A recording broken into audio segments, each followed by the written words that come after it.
Bill Gates পৃথিবীর সবথেকে ধনী ব্যক্তি। তাকে একবার এক সাংবাদিক প্রশ্ন করেছিলেন যে আপনার কি মনে হয় এই পৃথিবীতে আপনার থেকেও ধনী কোনো ব্যক্তি আছে? তখন বিল গেটস একটু ভেবে উত্তর দিয়েছিলেন যে হ্যাঁ, একজন আছে, এবং আমি আজীবন চেষ্টা করলেও তার থেকে ধনী হতে পারবো না। বিল গেটসের মুখে এই কথা শুনে সাংবাদিকের মুখটা একদম হা হয়ে গেল। সাংবাদিক অবাক হয়ে জিজ্ঞেস করলেন যে কে সেই ব্যক্তি যার আপনার থেকেও বেশি ধন সম্পত্তি আছে? তখন বিল গেটস একটা গল্প শোনায় সাংবাদিককে। সেই গল্পটা বেশ কিছু বছর আগে। তখন বিল গেটস হয়ে ওঠেনি, অর্থাৎ পৃথিবীর সব থেকে ধনী ব্যক্তি হয়ে ওঠেনি, তাকে পৃথিবীর সবাই চিনত না। তখন সে একজন সাধারণ বিজনেসম্যান, এবং সে কোথাও একটা ট্রাভেল করতে গিয়ে নিউ ইয়র্ক এয়ারপোর্টের সামনে এক খবরের কাগজ বিক্রেতাকে দেখেন, এবং খবরের কাগজ বিক্রেতাকে দেখে তিনি এগিয়ে যান একটা খবরের কাগজ কিনবেন বলে। গিয়ে একটা খবরের কাগজ হাতে নেন। হাতে নিয়ে যখন টাকা দিতে যাবেন, সেই মুহূর্তে বিল গেটস লক্ষ্য করেন যে তার পকেটে খুচরো পয়সা নেই। ভাবা যায় বিল গেটসের কাছে পয়সা নেই। যাই হোক, তো খুচরো পয়সা নেই দেখে উনি খবরের কাগজটা ফিরিয়ে দিতে যান খবরের কাগজওয়ালাকে। কিন্তু খবরের কাগজওয়ালা তখন বলেন যে এটা আমার লাগবে না, তুমি নিয়ে যাও। বলছে না না, আমার কাছে পয়সা নেই। বললো ঠিক আছে, পয়সা লাগবে না, এটা আমার তরফ থেকে তোমার গিফট, তুমি নিয়ে যাও। তো বিল গেটস প্রথমে রাজি না হলেও পরে ওই খবরের কাগজটা নিয়ে নেয়, এবং উনি ওনার ফ্লাইট ধরার জন্য এয়ারপোর্টে ঢুকে যায়। তার বেশ কিছু বছর পর কোইন্সিডেন্টলি আরও একবার নিউ ইয়র্ক এয়ারপোর্টের সামনে বিল গেটস ওই খবরের কাগজ বিক্রেতাকে দেখতে পায়, এবং দেখতে পেয়ে এগিয়ে যায় আরও একটা খবরের কাগজ কিনবে বলে। কিন্তু এবারও খবরের কাগজটা হাতে নিয়ে কোইন্সিডেন্টলি হাত দিয়ে দেখে পকেটে এনাফ পয়সা নেই। তখন উনি খবরের কাগজওয়ালাকে বলেন যে দুঃখিত, এবারও আমার পকেটে পয়সা নেই। তখন বিল গেটস খবরের কাগজটা আবার রেখে দিতে যান, কিন্তু খবরের কাগজওয়ালা বলেন যে এটা তুমি নিয়ে যাও। বিল গেটস বলে যে না না, এটা আমার পক্ষে গ্রহণ করা অসম্ভব। বলছে এটা তুমি নিয়ে যাও, কোনো চিন্তা করো না, আমি আমার লাভের অংশ থেকে এটা দিয়ে দেবো, আমার কোনো ক্ষতি হবে না। তো বিল গেটস একটা না না এই করে খবরের কাগজটা নিয়েই নেয়, এবং আবার ফ্লাইট ধরতে চলে যায়।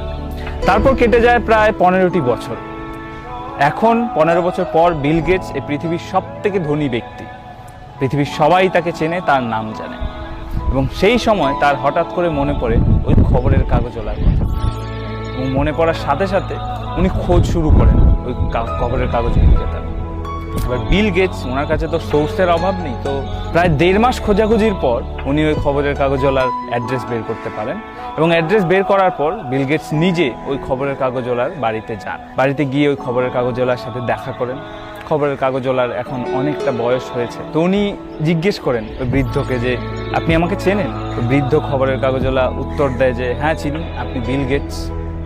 তখন বিল গেটস বলেন যে আপনার কি মনে আছে আপনি আমাকে একবার সাহায্য করেছিলেন, এয়ারপোর্টে একটা খবরের কাগজ দিয়েছিলেন এবং কোনো পয়সা নেননি? তখন ওই বৃদ্ধ লোকটি হেসে বলে হ্যাঁ আমার মনে আছে, একবার নয়, আমি তোমাকে 2বার খবরের কাগজ দিয়েছি বিনামূল্যে। তখন বিল গেটস বলে যে আমি আপনার ওই দিনে সাহায্য ফিরিয়ে দিতে চাই।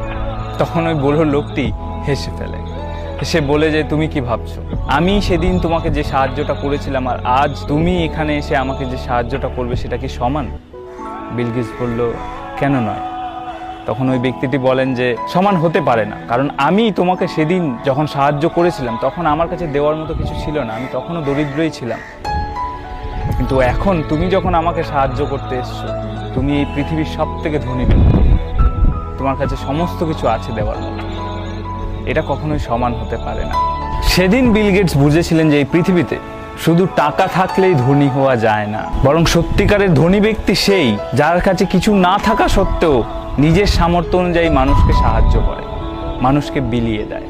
তো এই গল্পটা সাংবাদিককে শোনানোর পর বিল গেটস বলেছিলেন যে সেদিন আমি বুঝেছিলাম আমি এই পৃথিবীর ধনী ব্যক্তি কখনোই হতে পারবো না। এই পৃথিবীর সব থেকে ধনী ব্যক্তি সেই যে নিজের কাছে কিছু না থাকা সত্ত্বেও মানুষকে সাহায্য করতে পিছপা হয় না, যার কাছে কিছুই না থাকা সত্ত্বেও সাহায্যের হাত বাড়িয়ে দিয়েছে, যে মানুষকে সাহায্য করার জন্য পৃথিবীর সব থেকে ধনী ব্যক্তি হওয়ার অপেক্ষা করেনি। যাই হোক, এই গল্পটার সত্যতা আমি জানি না, তবে গল্পটা খুবই ইন্সপায়ারিং। যদি ভালো লেগে থাকে অবশ্যই শেয়ার করো।